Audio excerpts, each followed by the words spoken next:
Hey guys, I'm going to show you how to get all the way to the volcano using this easy boulder trick. So make sure you like, share, and subscribe.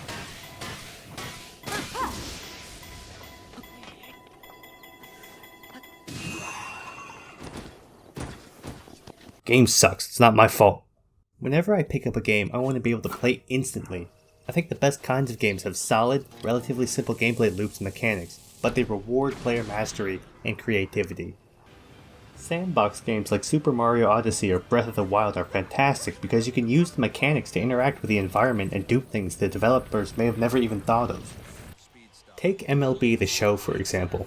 When you're batting, you have the normal, contact, and power swing to use at your own discretion, and that's just on easy mode. You can also make it more complex by guessing the pitch and swinging in certain locations of the batter's box for a greater return. Some strategy games can be so hard to pick up. Red War has so many tutorials before you can even just play the game.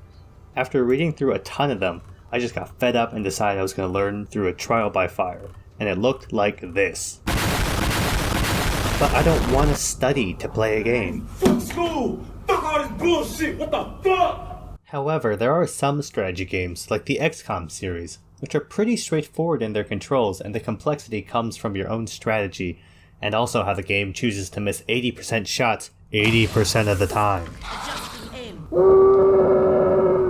In Doom Eternal, you could theoretically kill anything with any of your guns, but certain enemies have specific weaknesses which can be exploited by swapping to specific guns and attachments.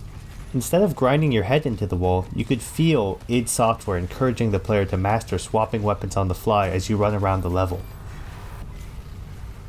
In a similar vein, Monster Hunter rewards players for learning specific strategies to take down the monsters that they're hunting, but you could also just ignore all of that and charge ahead. I don't have footage for this because some a-hole stole my PS4. Tinkleberg.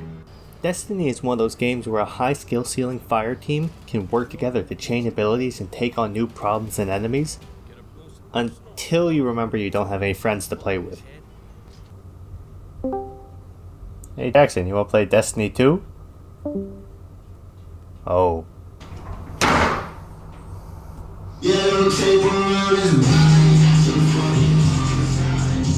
Smash is the perfect fighting game for me, because games like Tekken or Mortal Kombat, or really any game with more than a 3-button combo are generally too big brain for me. That's not to say Smash isn't complex though, you could always do this.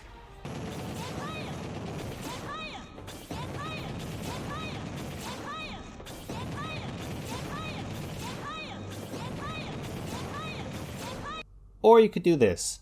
Happy feet. One more combo. That ain't Falco. That ain't Falco.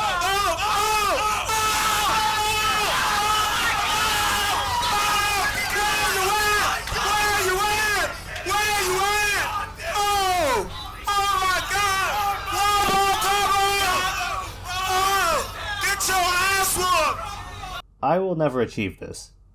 Dark Souls is pretty basic in its controls. You essentially dodge, hit, and sometimes parry, but the game's difficulty lies in how well you can string these moves together when facing tough enemies.